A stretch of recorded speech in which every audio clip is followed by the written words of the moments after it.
Hello students, welcome to my channel. Last video में हमने cell के बारे में डिस्कशन किया था। आज हम टिश्यू के बारे में डिस्कशन करेंगे। तो जैसे हमने सेल के बारे में पढ़ा था, तो जब सेल इकट्ठे होते हैं, कंबाइन होते हैं, तो वो टिश्यू फॉर्म करते हैं।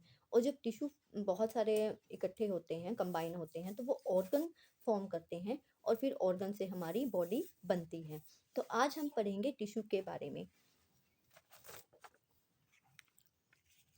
सबसे पहले हम ये जानेंगे कि टिश्यू किसे कहते हैं। तो group of cell known as tissue, cell के ग्रुप को टिश्यू कहते हैं। हम एनिमल टिश्यू के बारे में पढ़ेंगे। एनिमल टिश्यू जो होते हैं वो चार तरह के होते हैं: epithelial tissue, connective tissue, muscular tissue and nervous tissue. ये सारे चार जो हैं वो एनिमल टिश्यू होते हैं। ठीक है, तो हम सबसे पहले बात करेंगे कि जो एपिथेलियल टिश्यू होते हैं इसमें किस तरह के सेल होते हैं। इसमें क्लोजली पैक्ड सेल होते हैं जो एक के साथ एक जुड़ा होता है, एक के साथ एक के बाद एक के बाद एक, इस तरीके से क्लोजली पैक्ड होते हैं एपिथेलियल टिश्यू। एपिथेलियल टिश्यू के भी आगे तीन टाइप हैं: squamous epithelial, columnar epithelial, cuboidal epithelial.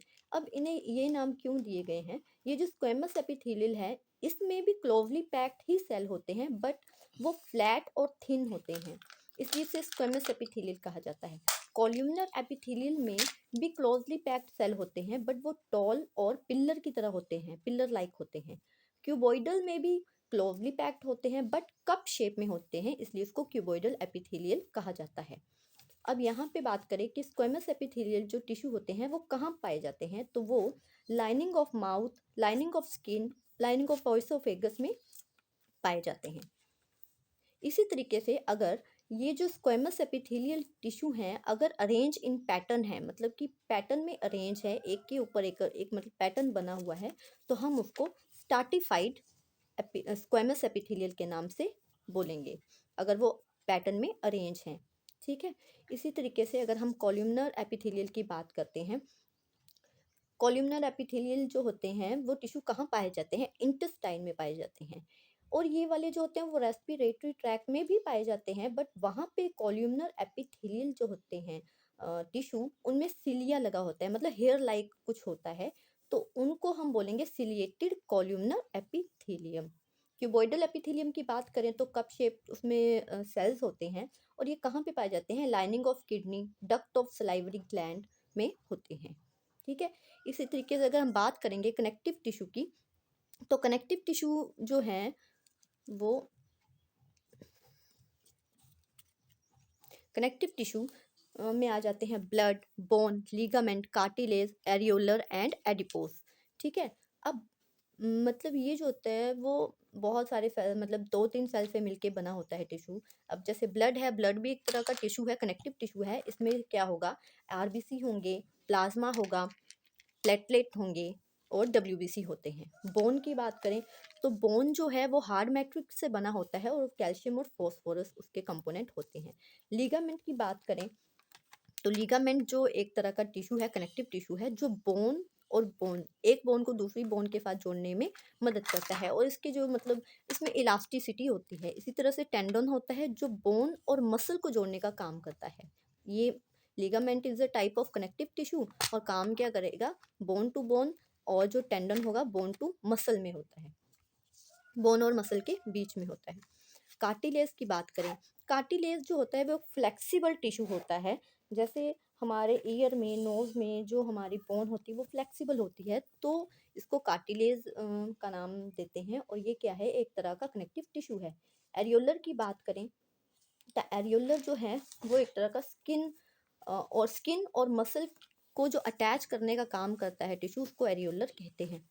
आगे हम बात करेंगे एडिपोज की, तो एडिपोज का काम होता है फैट स्टोर करना, और ये टिश्यू एडिपोज जो है वो कहाँ पाया जाता है? बिलो द स्किन, स्किन के नीचे। तो ये हमारे आ गए हैं connective tissue: blood, bone, ligament, cartilage, areolar and adipose. ठीक है, अब इसी तरीके से हम तीसरी बात करेंगे मस्कुलर टिश्यू की। मस्कुलर टिश्यू जो होते हैं वो तीन तरह के होंगे: स्ट्रेटेड मसल जिसको वॉलेंट्री मसल कहते हैं, इनवॉलेंट्री मसल, स्मूथ मसल और कार्डियक मसल। स्ट्रेटेड मसल जो कि वॉलेंट्री है, जैसे हम मूवमेंट करते हैं, बैठना, उठना, अपने हैंड की मूवमेंट करना, वहाँ पे कौन से टिश्यू होते हैं? स्ट्रेटेड मसल टिश्यू, ठीक है। और इसके जो सेल होते हैं वो किस तरीके से होते हैं, सिलेंड्रिकल होते हैं, अनब्रांच्ड होते हैं और मल्टी न्यूक्लिएटेड होते हैं। स्मूथ मसल की बात करें यानी कि इनवॉलेंट्री की बात करें तो ये हमारे कहाँ पे होंगे, जैसे जो हमारा डाइजेशन का सिस्टम है वहाँ पे, जो हमारे इनवॉलेंट्री काम है, हमारी हार्ट की रिदम है, वहाँ पे ये स्मूथ मसल पाए जाते हैं और ये क्या है, मस्कुलर टिश्यू है। तो आगे हम कार्डियक मसल की बात करें तो कार्डियक मसल जो हैं वो हमारे हार्ट में होते हैं और इसमें किस तरीके के सेल पाए जाते हैं, सिलेंड्रिकल, ब्रांच एंड अनन्यूक्लिएटेड। और मस्कुलर टिश्यू के जो मेनली सेल होते हैं वो इलोंगेटेड होते हैं। अब हम बात करते हैं नर्वस टिश्यू की। तो नर्वस टिश्यू जो है वो तीन चीज़ों से मिलकर बना होता है, brain, spinal cord and nerve cord, ठीक है। और इनके जो सेल होते हैं नर्वस टिश्यू के, उनको हम नर्व सेल के नाम से जानते हैं। नर्व सेल जो होता है वो एक ब्रांच्ड सेल है और वो कुछ इस तरीके से दिखाई देता है, जिसके सेंटर में न्यूक्लियस होता है और ये इस तरीके से डेंड्राइट है सेंटर में, और ये जो लाइनिंग है इसको एक्सोन कहते हैं and this is called nerve ending. यहाँ से मैसेज जो होता है वो कन्वे होके एक न्यूरॉन से दूसरे न्यूरॉन तक जाता है। ये था एनिमल टिश्यू के बारे में। अगर आपको ये वीडियो अच्छी लगी है तो please like, share and subscribe.